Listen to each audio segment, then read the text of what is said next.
Ó, nessa questão diz assim, sabemos que a Terra descreve uma órbita elíptica em torno do Sol, que ocupa dois focos da elipse, por isso a distância da Terra e do Sol variam durante todo o tempo em que ela executa em torno do movimento de translação. O ponto da trajetória elíptica da Terra em que passa a distância é menor, é chamada periélio, enquanto o ponto em que essa distância é maior é denominado afélio. A figura a seguir mostra fora de escala a representação esquemática dessa órbita. Então aqui está o evento, né?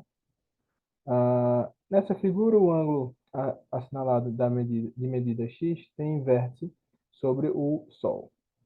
Ele corresponde a um ângulo descrito no sentido indicado a partir do periélio, pelo segmento que liga o Sol à posição da Terra. A distância aproximada da Terra ao Sol em milhões de quilômetros é dada pela função x pela função d de x é igual a 49,6, fecha a parênteses, né? 1,0,667 vezes o cosseno de x, fecha parênteses, com base nas informações, a distância mínima do periélio e do afélio da Terra em milhões de quilômetros são de aproximadamente são próximas estruturalmente de. Então, bem, essa função está descrevendo a distância que ele vai ter, beleza? Então, vê, está descrevendo a distância. A gente sabe que para esse tipo de questão, em que ele vai pedir, né, a distância mínima, que é o periélio, e a distância máxima, que é o afélio, eu vou descrever por essa função. E aí, para determinar o valor máximo e o valor mínimo que eu vou ter para minha função seno e cosseno, é quando todo esse valor aqui do cosseno, todo esse resultado aqui, ele for o máximo valor para o cosseno possível, que vai ser 1. E quando esse valor for mínimo, eu quero achar o mínimo, né? Eu vou, quando eu vou achar os valores máximos e mínimos, eu vou usar o valor máximo do cosseno e o valor mínimo do cosseno, beleza? Falei na questão anterior agora há pouco, né? Nem sempre o valor máximo que a gente vai ter vai descrever, nesse caso, a distância máxima, e nem sempre que a gente trabalhar com a distância mínima, né, ela vai descrever o valor mínimo. Eu tenho que analisar a equação. Então, imagine essa situação. Eu vou reescrever essa função. Ela está assim, ó. Então, 1,49,6, 1 menos 0,067 vezes o cosseno x, não é isso? Então, vê, eu não vou substituir tudo isso daqui por 1 ou por menos 1, beleza? Por 1 ou por menos 1. Se eu multiplicar isso aqui por 1, ele ia subtrair esse valor que está aqui, ó. Então, ia ficar um valor menor para multiplicar tudo isso.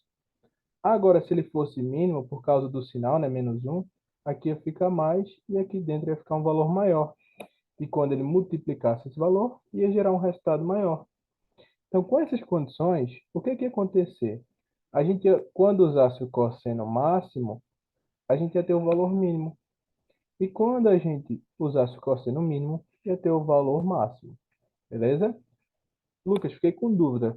Tá, não consegui perceber isso através da equação. Não tem problema.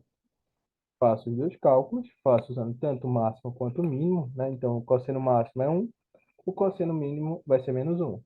Resolva as duas equações e você vai achar os dois resultados.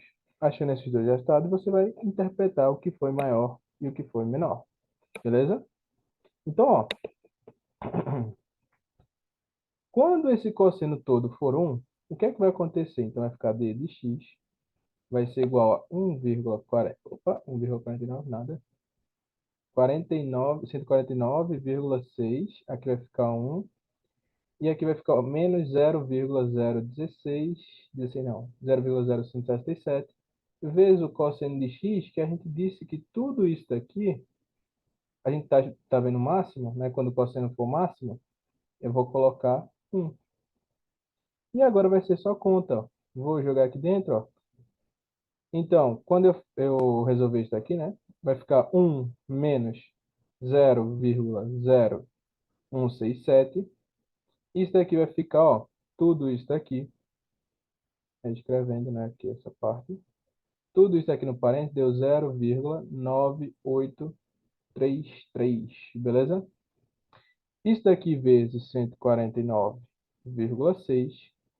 Isso vai ser igual a 147,1 aproximadamente. Ó, interessante que quando a gente está aqui, né, o que é que a gente vai perceber? Só tem uma alternativa possível para esse evento, que seria a letra A. Então, antes de fazer as questões, é importante a gente analisar também as alternativas.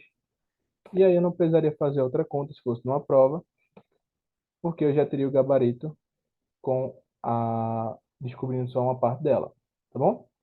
Mas como a gente está vendo aqui para estudo, né? Vamos ver como é que a gente faria para achar esse outro valor. Então vai ficar aqui, ó, d de x vai ser igual a 1,40. Opa, por que tá no 1,49? Sei não. 49,6. Aí aqui dentro vai ficar 1 menos 0,067 vezes. Aí agora não vou usar o cosseno mínimo, que é menos 1. Então vai ficar d de x vai ser igual a 1,49,6. E aí aqui, ó, menos com menos vai restar num valor mais, né? Ó, menos 0,067 vezes menos 1 vai ficar mais 0,067, beleza? Quando eu fizer 1 mais 1 não, né? 0,0167, a gente vai achar que esse valor que a gente aí vai ter vai ser de 1,0167, né? Quando eu multiplicasse isso por 149,6, a gente ia achar aproximadamente 152,09, que é o equivalente a 152,1, que está na letra A. Beleza? Então achamos aqui os dois eventos. E aí o gabarito fica aí na letra A.